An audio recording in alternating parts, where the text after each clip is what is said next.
Chilcot Inquiry, doubts over reports released in 2015. The official inquiry into the 2003 Iraq War may not publish its long-awaited report this year, BBC Newsnight has learned. It had been hoped that the Chilcot Report would be published soon after the general election. The source close to the inquiry has told Newsnight's defense and diplomatic editor Mark Urban that nobody thinks it will come out this year. A spokesperson for the inquiry declined to comment on speculation. The inquiry began its work in 2009 and held its last public hearing in 2011. It was commissioned by the previous government to investigate the background to UK involvement in the Iraq War, which began in 2003 when Tony Blair was Prime Minister.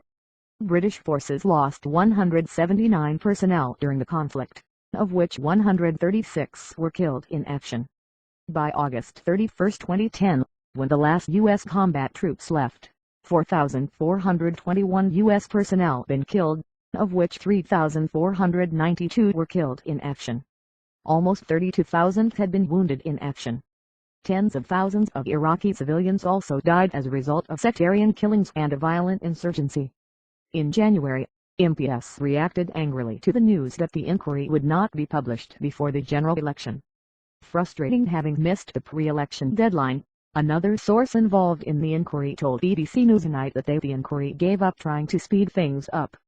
In February, inquiry chairman Sir John Chilcot told MPs he had underestimated the time it would take to study up to 150,000 documents.